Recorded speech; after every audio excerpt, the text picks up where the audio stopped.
chapter in our Irish country life here in the west of Ireland. My name is Nikolai, and today I'm going to show you a very easy chocolate cake which my partner Chris claims is his favourite, as well as carrot cake, coconut cake, Victoria sponge and all the others. You can probably tell from us in the videos we like cake. So today I'm going to show you a very easy chocolate cake. In the summertime we have gardens open, and this is a cake that I very often make to serve to the guests who come to visit the gardens for charity, and they sit in the garden, they have tea and cake with us, and they all rave about this chocolate cake. It's very simple to make at home. You can make it for just you and the family to sit down and have with tea, or it's also a really nice recipe to make as a child's birthday cake or even an adult's birthday cake. Who doesn't love chocolate cake? So let's start. I'm going to show you two different types of tin that I use. The first one is the loaf tin, which is this one. This is a 3-pound loaf tin, and I use this for when I'm having afternoon tea or for when I'm doing the garden parties, because it's very easy to slice into thin slices. The other tin that I sometimes use if I'm doing a cake is a square tin with a loose bottom which comes out like this. This one is very good for if you're doing a birthday party or a special occasion, as the fact that it's square, you can slice it easy and give nice sized portions as opposed to a round one. Also, it's very easy for decorating as well. So that's the two tins. But for today, we're going to make it very simple, and we're just going to use two 3-pound loaf tins. The recipe will be at the bottom in a link, which if you like and you only want to make one tin, then you can just half the recipe. It's as easy as that. To line the tins, all I'm going to do is, I've got my grease-proof paper here, I'm just going to roughly measure the width of the tin, and I'm just going to slice the roll like that.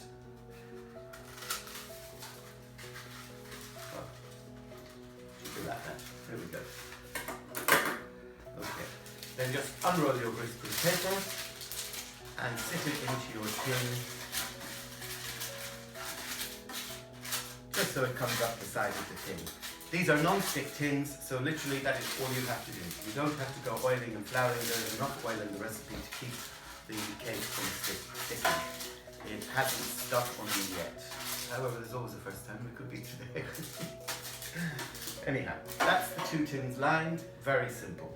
Next, in our bowl, we have a sieve, and in here we have 350 grams of sifted self-raising flour.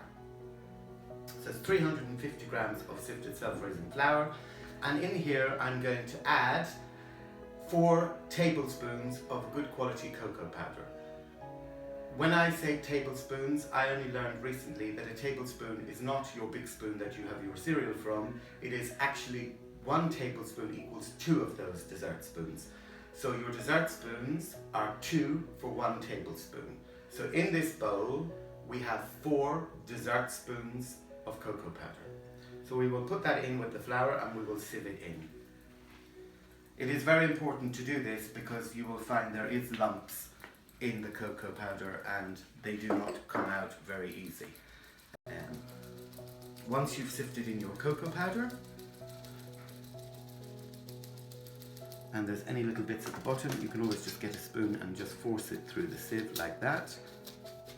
And if there's any that really don't want to go through the sieve, then it's not worth putting in your cake, and you can just put it back into your bowl. Next to that, we need to add 2 teaspoons of bicarbonate of soda. Not baking powder, but this recipe calls for bicarbonate of soda. I'm not going to get into the technical issue of how it's different, but just you can Google that later on. But it is bicarbonate of soda, 2 teaspoons that is going in here. Again, sifting. Everything is better sifted because you're creating a little bit of air inside the cake. A lot of people tend to use mixers, electric mixers, for this part of the cake. I find that with this part of the cake, it's better if you just use a spoon to fold everything in together. That way you're not creating the flour to start getting tough and the cake to end up very tough. So once we've added in our flour, our bicarbonate of soda and our cocoa powder, we just give that all a mix together with the spoon, just so we have all those ingredients folded in. And then we can add in here our sugar. Okay, so in there we have 300 grams of caster sugar. Again, all the recipe will be at the bottom in the link. In a separate jug here, I have beaten together 4 large eggs. These are free-range eggs, which I got from my friend Carol. Thank you very much for that, from her chickens. And it's nice, of course, if you can use free-range eggs. If you can't use free-range eggs, just normal eggs will do. But 4 large ones. If you haven't got large ones, because most of the time the shops sell the medium size, or people just pick up the medium size, then just add an extra egg to make up for the large in size. So in here I have 4 large free-range eggs. In this jug I have 300 mils of milk, and in this cup I have 300 mils of vegetable oil. In this little bowl I have 2 tablespoons of golden syrup. So I will add my 2 tablespoons of golden syrup into my lightly beaten eggs, just literally with a fork, just to loosen them up. Again, like I said, you don't need for this part an electric mixer, or just a normal whisk will do, a household whisk.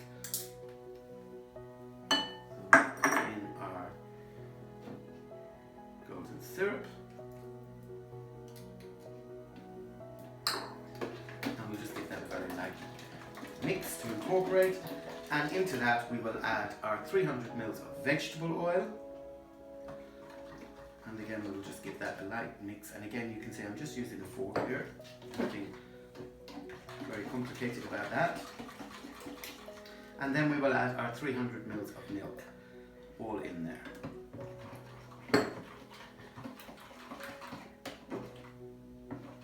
And just mixing that with the fork.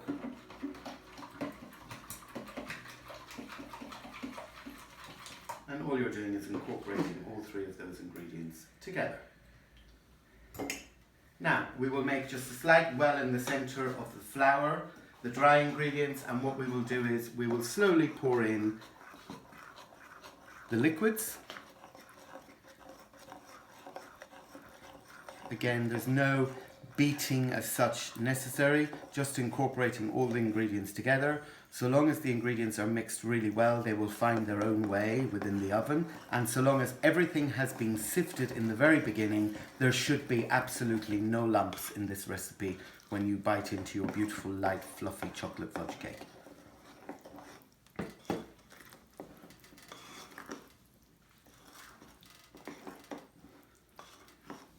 If you are mixing this with an electric mixer because maybe you find it just easier, then try not to overmix or overbeat, because what you're doing is you're just bringing out the gluten in the flour, and it's just making the cake quite dense and tough. So you can see how easy. There's no real hard work involved in this. Once I've incorporated, then I can add a little bit more liquid. Again, loosening up the batter. And trust me, you will not find anybody who doesn't love this chocolate cake. It is delicious served cold, or very often Chris will ask me to serve it slightly heated with a little bit of ice cream. And that's one of his favourite desserts. If ever we go out to a restaurant, he'll always tell me it's never as nice as my chocolate fudge cake. Oh, how nice is he? So there we are. Just at the bottom here we've got a little bit of the golden syrup, so we'll scrape that in, and again we'll just mix that all through by hand.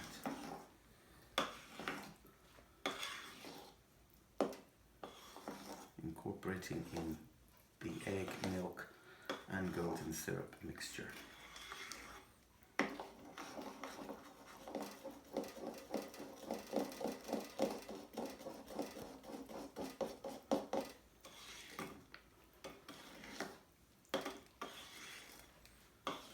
Just be careful when you do this recipe and you make it for friends. You may be asked on very many occasions to make it for friends, for other friends, for birthday parties and things like that. It's a very, very popular cake. Now you can see that all the ingredients have been incorporated here, and we have a really nice loose batter. And all we are going to do is we are going to pour that now into our prepared cake tins. I forgot to mention earlier that if you are using a conventional oven, I am today cooking in the Aga, but if you are, which is always on, if you are using a conventional oven, you will need to preheat the oven to 160 for a conventional, 180 for a conventional, 160 for fan assisted or gas mark forward for gas. But like I said, today I'm using the Aga, so I'm going to put it in the middle shelf of the Aga. And it is already preheated. So now the batter is done, we will pour it into our 2 tins.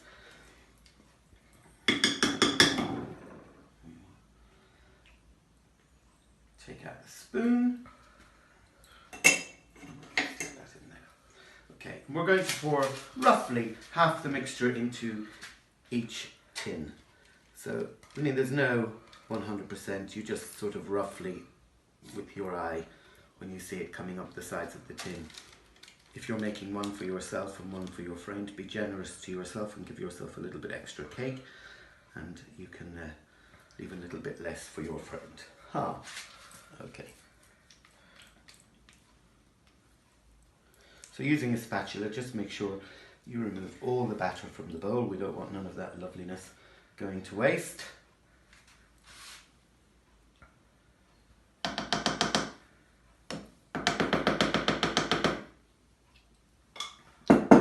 We can pop that aside. So there you have, I don't know if you want to come close, Chris, and have a look in the tins, and you can roughly see they almost come up half the size of the tin. And now we're ready to put them into the Aga.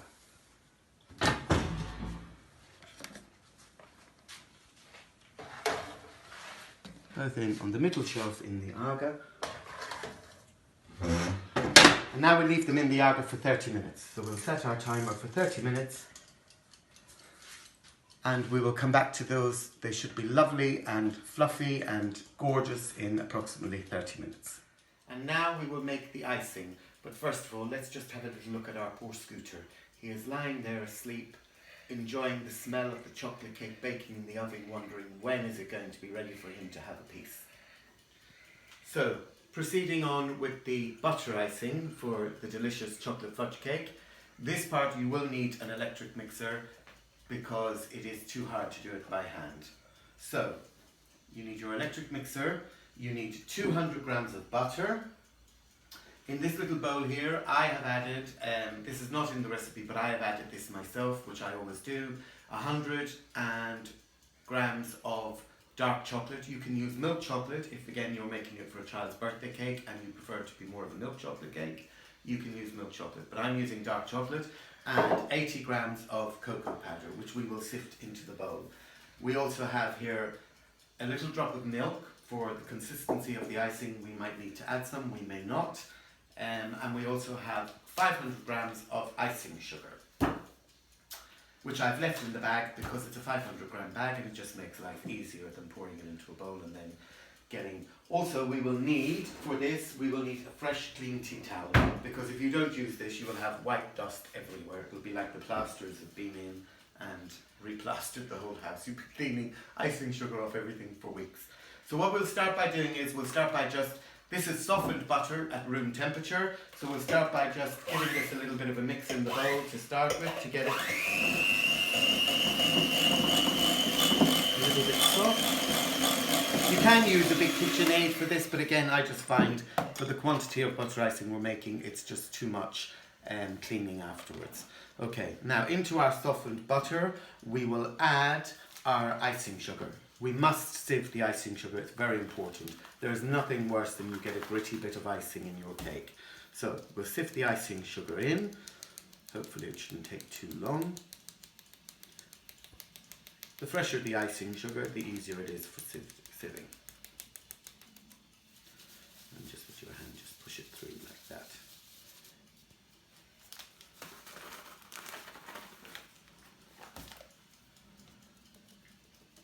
These are always the bits that when you're watching a TV program and they're making a cake like this, they always show you the before, and here's one I've made earlier.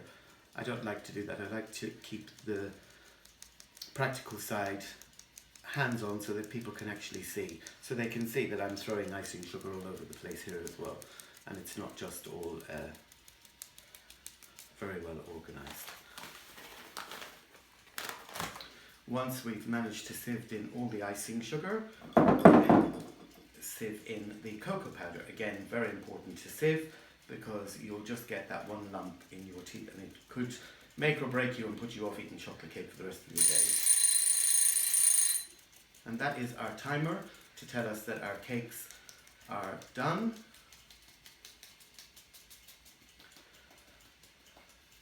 Or should be done. So we can put the last of our icing sugar into the sieve. Put that in front of you to block your view.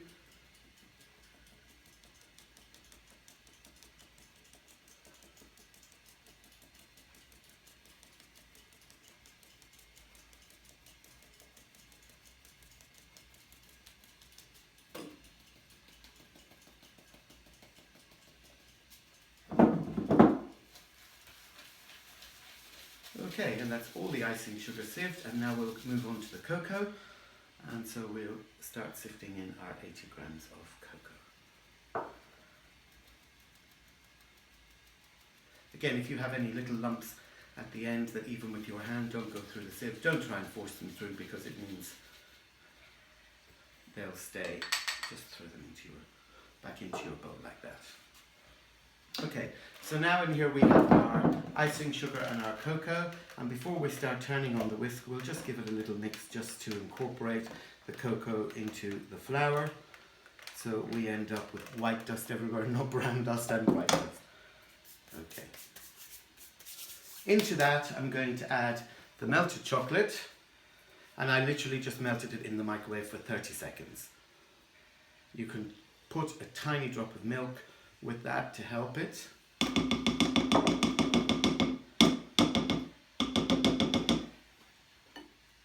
Okay, now what we're going to do for this next part is we're going to cover the bowl as best we can with a tea towel because we don't want that dust to go everywhere. So we'll turn it on low first of all, so just on to number 1, and just start mixing very gently.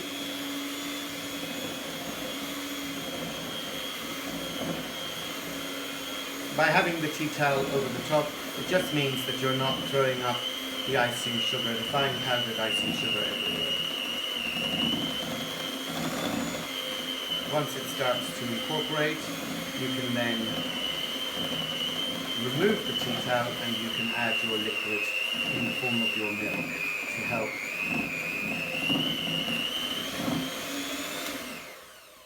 So now I'm just going to push everything down from the side of the bowl into the middle.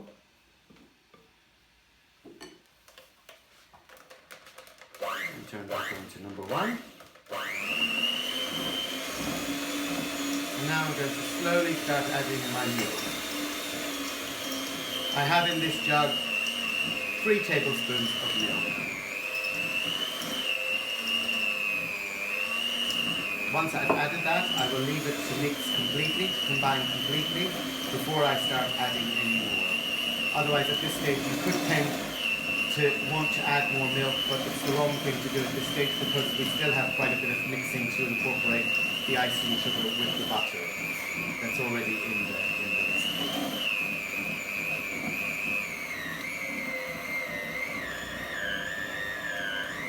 Once we've formed a thick paste like this, we can then turn our speed up 1 notch if we wish, but it's not necessary.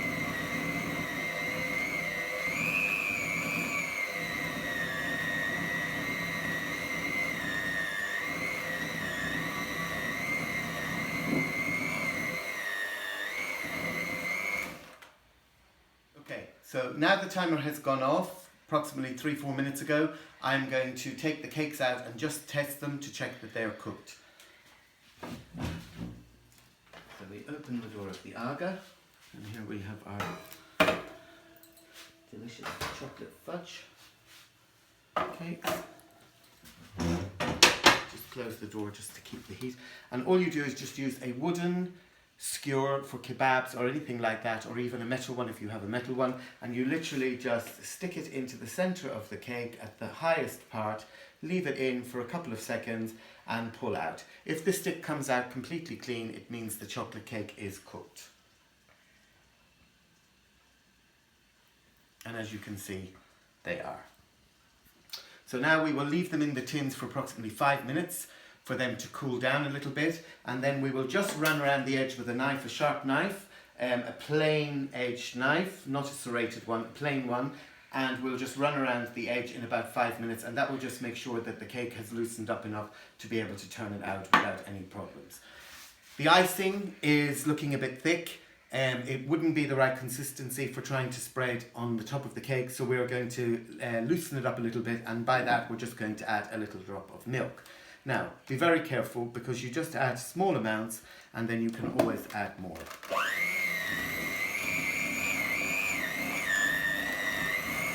And this really depends on your icing sugar as to how dry it is or how wet it is, as to how much milk.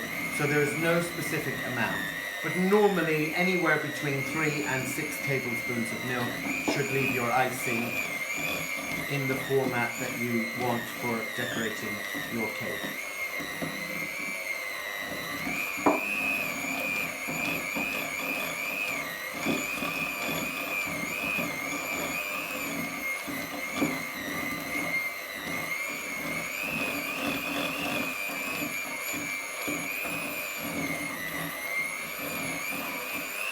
Okay, we're very nearly there.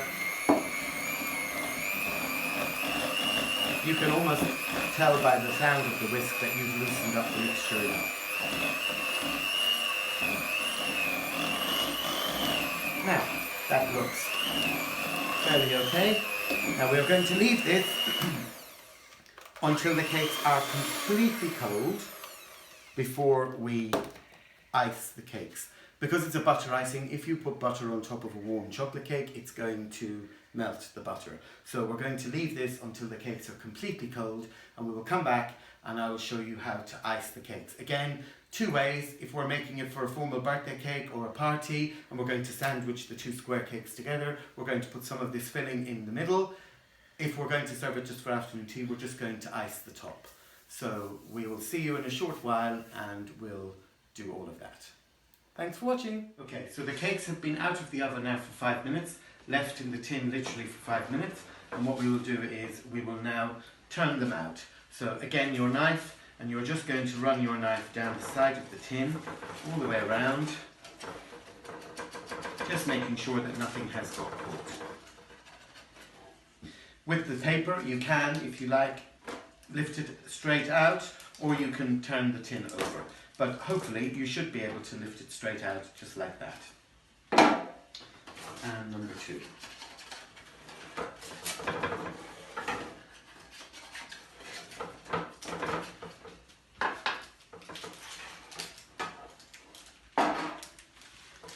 Okay, so that's both cakes removed from their tins. We will leave them now to cool down completely. Leave the paper on them. We can remove the paper at the end. The paper helps to keep the cake nice and moist.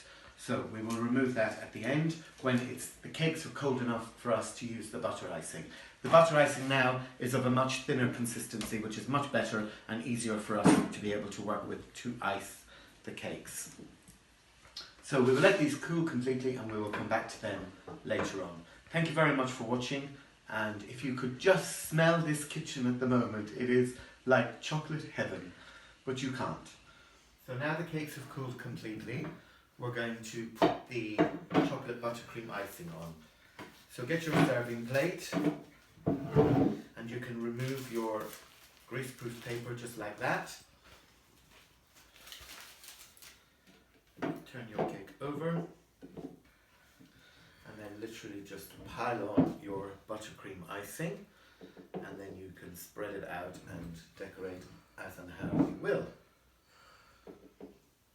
with the help of a palette knife or a back of a spoon, anything you've got to hand. Lots of icing.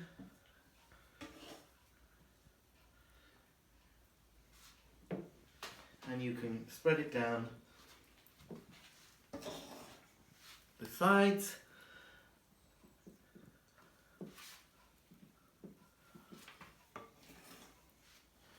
Use up all that lovely icing, and then you can always leave some for the person who gets to wash up and lick the bowl.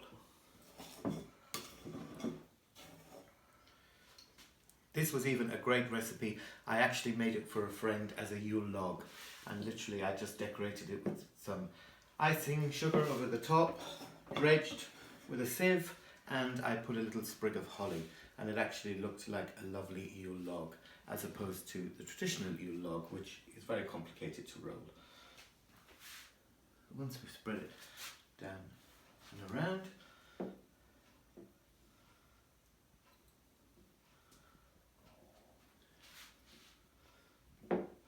and you can decorate that with little curls of chocolate. If you get a chocolate bar and you put it in the freezer for half an hour, and then you just scrape some curls with a knife or some grated chocolate, however you wish.